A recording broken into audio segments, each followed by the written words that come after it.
Nothing in this podcast or on our website should be construed as medical advice. Consult your healthcare provider for your individual nutritional and medical needs.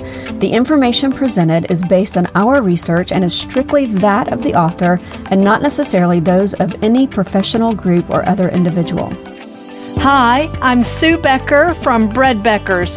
Welcome to Sue's Healthy Minutes. I'm so excited you've joined me today, and I hope this episode encourages you and allows you to find the answers you have been praying for the health of you and your family.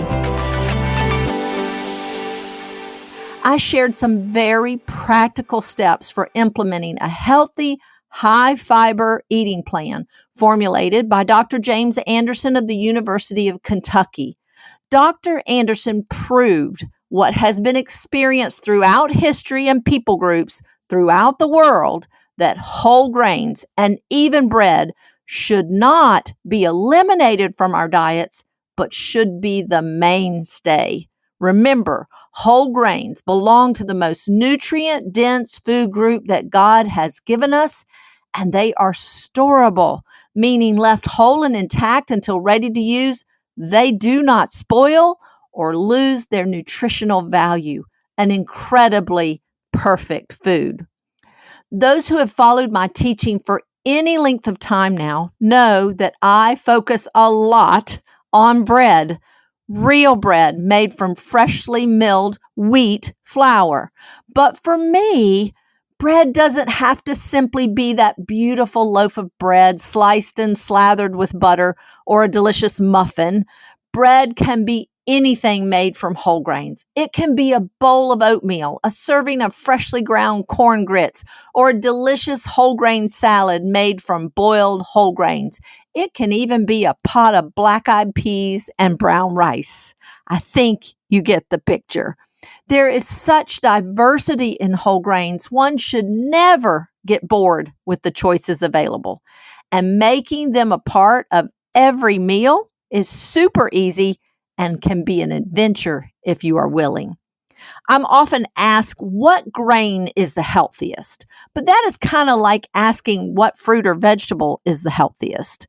Most whole grains, just like fruits and vegetables, have a similar basic nutritional profile in that they are high in fiber, complex carbohydrates, proteins, fatty acids, along with lots of vitamin E, B vitamins, and minerals.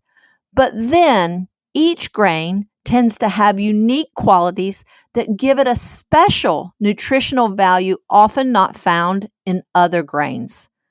This week, my grain of choice is rye. God gave us a variety of grains to choose from to cover all of our nutritional needs, and rye is no exception. It is such a versatile grain that goes way beyond that slice of rye bread. Now, some of you may already be thinking that you do not like rye bread and may conclude then that you will not like the flavor of rye in any way, shape, or form. But in reality, the flavor of rye, while unique, is quite mild and not at all the flavor you associate with rye bread. Most rye breads get their distinctive flavor from the abundance of spices such as caraway seeds that are added to the dough. That being said, let's look at a little rye history and then its unique qualities as a very nutritious choice to add variety to our meals. Rye was originally considered a weed by most wheat growers especially. It comes from the same grass family as wheat and barley. It would often, though, invade the wheat fields and was considered a contamination of the wheat crop. But rye is a more winter hardy plant than wheat, in fact, more than all the cereal grains. It is able to withstand temperatures as low as negative 30 degrees once it is established, and can actually germinate and grow at temperatures as low as 33 degrees. Rye first made a name for itself in one particularly brutal winter in Russia. In the ancient city of Pontos on the shore of the Black Sea, a city surrounded by excellent wheat land in what is now modern-day Turkey, grain ships were being loaded to take wheat seeds to southern Russia. A few weeds that became mixed with the seeds were simply disregarded. But when the time came for planting the seed, the soil and winter conditions of Russia proved to be too harsh for the wheat seeds, while the weeds flourished. The weed, rye, immediately became a cultivated plant, and to this day is still the predominant grain crop of Eastern Europe, particularly Scandinavia and Russia, as well as the Baltic states and Germany, where harsh winters prevail. It is said that Germans eat more bread than anyone else in the world, with more than 300 varieties of bread, and the vast majority of them are made with rye flour. Rye bread was brought to North America by Russian, Polish, and German immigrants, and rye was widely grown in the American colonies. Throughout history, though, rye, because of its ability to grow in poor soil and harsh weather conditions, was often viewed as poor people's food for peasants. But today, rye bread is often the loaf of choice for those who are looking for something other than ordinary wheat bread. But why is rye a good nutritional choice? Like all other whole grains, rye provides a good amount of fiber. But rye is unique in that the fiber is not confined in just the bran of the grain, but also in the endosperm or white flour portion as well, which allows even commercially processed white rye bread to provide at least some fiber.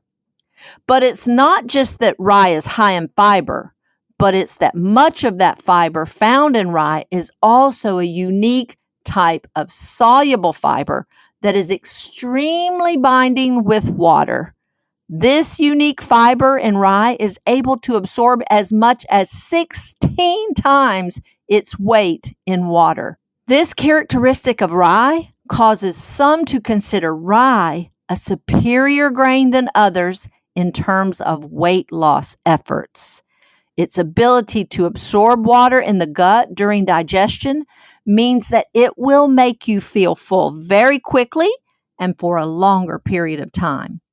Now, most of us know that the problem with weight loss diets is that people tend to feel constantly hungry, so you inevitably give in.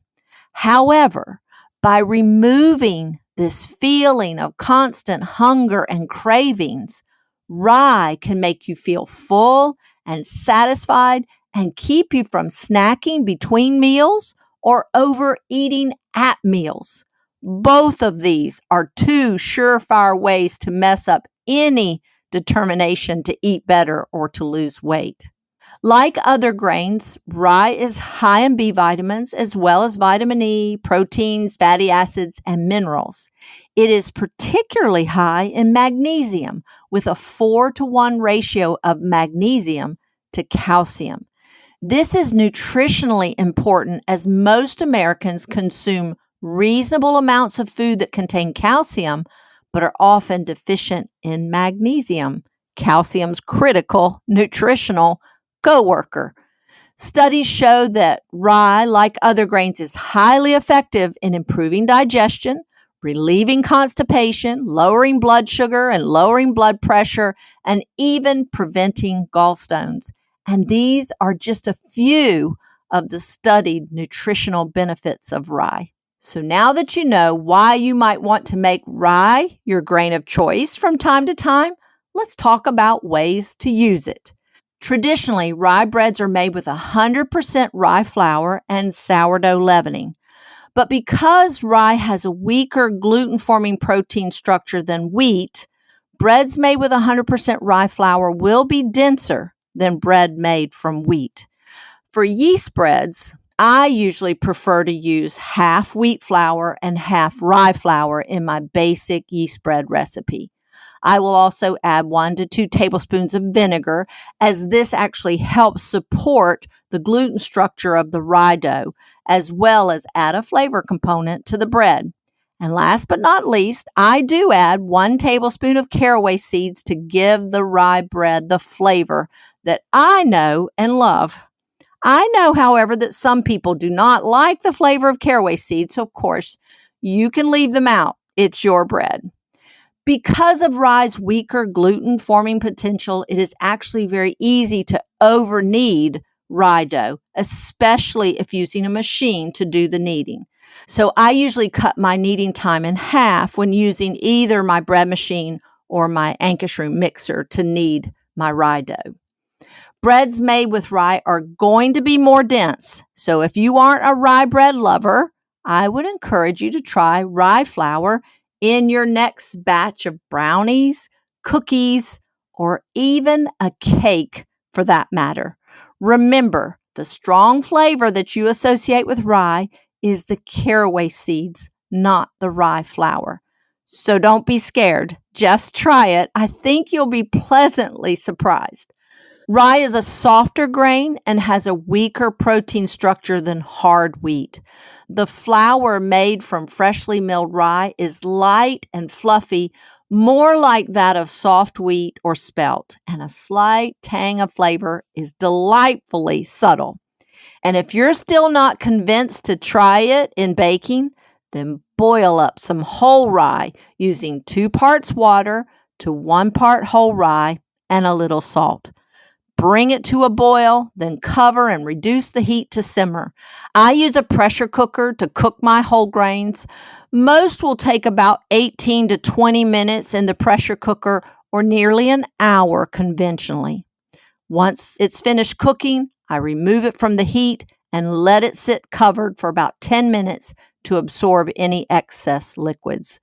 Once cooled, these boiled whole grains can be tossed with desired diced vegetables such as red peppers or green onions, dried or fresh fruit to add sweetness, and then finished off with your favorite infused extra virgin olive oil and vinegar by Olivelli, of course. I will close for now so I can go add the other ingredients to my whole grain rye that I have boiled for dinner tonight. I think I'm going to try some blood orange infused olive oil with some cranberry spice infused balsamic, both by Olivelli, with some chopped green onions, red bell peppers, and dried cranberries. This should be perfect with the rye bread I baked earlier today. You can find these items along with whole grain rye on our website, breadbeckers.com. The product links for our Olivelli oils and vinegars are in today's podcast description. I hope that you have been inspired today to get creative in your whole grain endeavors. God gave us so many varieties to choose from. I want to thank you for listening today. Until next time, this is Sue Becker from Bread Beckers with Sue's Healthy Minutes. Sue's Healthy Minutes podcast has been a presentation by the Bread Beckers Incorporated located in Woodstock, Georgia. For more information, store hours, and learning opportunities, visit breadbeckers.com and follow us on Facebook and Instagram. Make sure to subscribe to this podcast and never miss an episode. Share this with 2 friends who would benefit from this information, and be sure to join us again next week for more of Sue's Healthy Minutes.